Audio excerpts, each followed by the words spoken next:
Baik, perkenalkan nama saya Gadera Tawiduna, NIM saya 201509107 dari kelas 4C.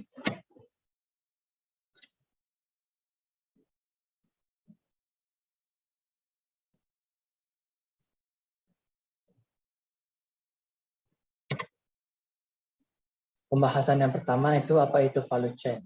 Value chain atau rantai nilai adalah rangkaian kegiatan yang dilakukan suatu perusahaan untuk menghasilkan produk atau jasa. Apa tujuan value chain? Tujuan dari analisis value chain ini adalah untuk mengidentifikasi tahap-tahap value chain di mana perusahaan dapat meningkatkan value untuk pelanggan atau untuk menurunkan biaya, penurunan biaya atau peningkatan nilai tambah, atau dapat membuat perusahaan lebih kompetitif.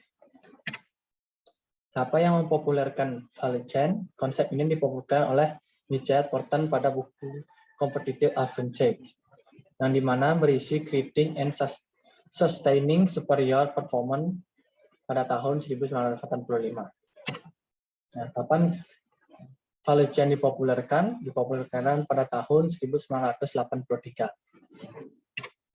Mengapa value chain penting? Karena dapat meningkatkan margin keuntungan perusahaan karena logistik dan distribusi yang efisien.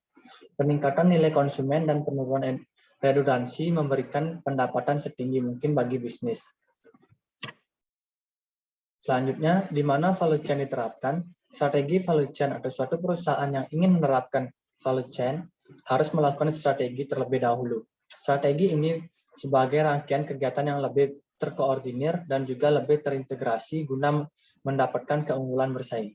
Strategi yang terdapat di dalam value chain sendiri terdiri dari strategi keunggulan dalam bersaing, strategi keunggulan biaya, dan strategi referensiasi.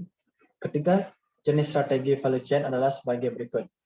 Yang pertama ada strategi keunggulan bersaing. Strategi keunggulan bersaing adalah suatu kemampuan pada perusahaan dalam mendapatkan keuntungan ekonomis terhadap laba yang bisa diperoleh oleh kompetitor di pasar dalam industri yang sama.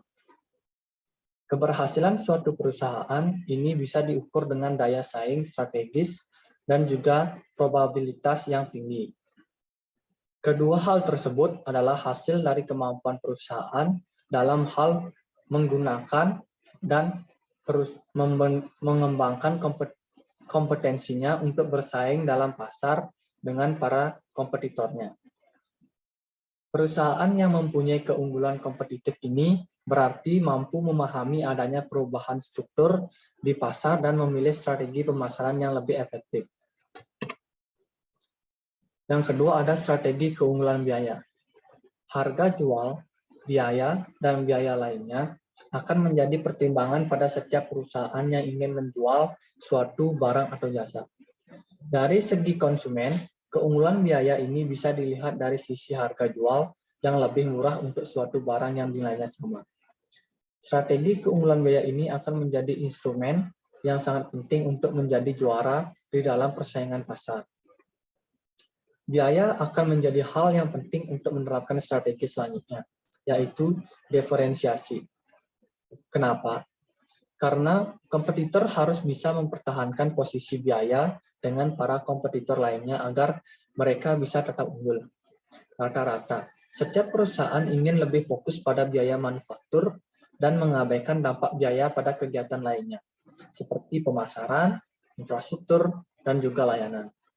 Cara untuk menyiasatinya adalah perusahaan tersebut harus mampu menawarkan produk dan juga fungsi yang bisa diterima oleh konsumen, namun dengan harga yang tetap mampu bersaing di level pasar.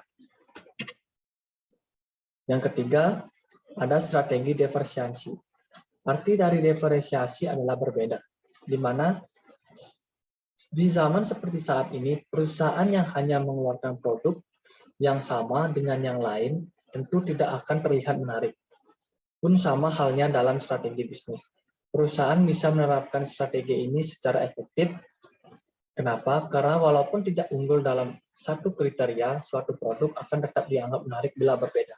Contohnya saja seperti Samsung A80 yang berani tampil beda dengan kameranya yang bisa berotasi menghadap ke depan dan ke belakang, sehingga bisa dijadikan sebagai kamera depan sekaligus kamera belakang.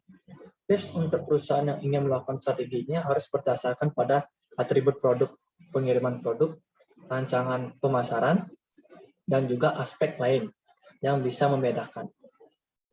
Menggunakan tampilan yang berbeda juga harus terus dijaga agar konsumen tidak lekas melupakan produk Anda.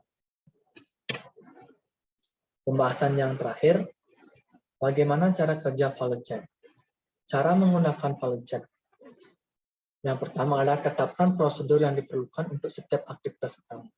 Mulailah dengan mengidentifikasi prosedur yang diperlukan untuk setiap aktivitas utama. Misalnya, membuat furnitur akan mencantumkan proses mereka untuk mendapatkan bahan mereka di bawah logistik masuk dan proses pengiriman mereka di bawah logistik keluar. Yang kedua, ada identifikasi prosedur yang diperlukan untuk setiap aktivitas pendukung.